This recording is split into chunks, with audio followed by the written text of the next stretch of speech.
ಎಲ್ಲ ವೀಕ್ಷಕರಿಗೆ ನಮಸ್ಕಾರ. ಇವತ್ತಿನ ಎಪಿಸೋಡು ಧೂಮಪಾನ ಬೀಡಿ ಸಿಗರೇಟು ಚಟ ಬಿಡಿಸಲು ಕಲರ್ಗಳಿಂದ ಪರಿಹಾರ. ಯಾವ ರೀತಿ ಅಂದರೆ 2 ಕಲರ್ ಬೇಕು, ಒಂದು ಪರ್ಪಲ್ಲು, ಒಂದು ಪಿಂಕ್. 2 ಕಲರಿಂದ ಈ ಚಟದಿಂದ ದೂರ ಇಡಬಹುದು. ಹೇಗೆಂದರೆ ನಿಮ್ಮ ಬಲಗೈ ಕಿರುಬೆರಳ ಇದು 3ನೇ ಜಾಯಿಂಟ್, ಲಂಗ್ ಜಾಯಿಂಟ್ ಅಂದರೆ ಈ ಲಂಗ್ ಜಾಯಿಂಟಿಗೆ ಈ ಥರ ಪರ್ಪಲ್ ಹಾಕ್ಬೇಕು ಒಂದು ರೌಂಡು. ಇನ್ನೊಂದು ರೌಂಡು ಪಿಂಕ್ ಕಲರಿಂದ ಅದೇ ರೀತಿ ಪಿಂಕ್ ಕಲರ್ ಹಾಕ್ಬೇಕು. ಲಂಗ್ಸ್ ಜಾಯಿಂಟಿಗೆ ಈ ರೀತಿ ದಿನ ಹಾಕ್ತಾ ಬರ್ಬೇಕು.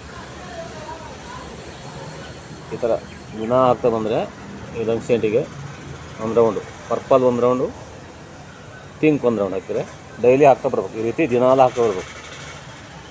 ಇದು ಸುಮಾರು ಒಂದು 2 ತಿಂಗಳು ಹಾಕ್ತಿರೆ ಬಿಡಿ ಸಿಗರೇಟು ಚಟ ಇದರಿಂದ ದೂರ ಹೋಗ್ತಾರೆ. ಅವರು ಆ ಚಟಕ್ಕೆ ಹೋಗಲ್ಲ, ಅದು ಮನಸ್ಸಿಗೆ ಬೇಡ ಅನಿಸ್ತದೆ. ಆ ರೀತಿ ಅದೇ ರೀತಿ ಮಧ್ಯ ಬೆರಳು ಉಗುರು ಕೆಳಗೆ ಈ ಪಿಂಕ್ ಹಚ್ಬೇಕಿದೆ.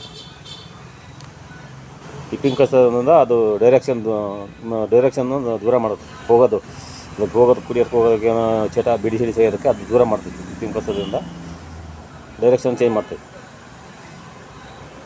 ಈ ವಿಡಿಯೋವನ್ನು ಎಲ್ಲ ಫ್ರೆಂಡ್ಸ್ಗಳಿಗೆ ಶೇರ್ ಮಾಡಿ, ಸಬ್ಸ್ಕ್ರೈಬ್ ಮಾಡಿ. ಎಲ್ಲರಿಗೂ ಧನ್ಯವಾದಗಳು.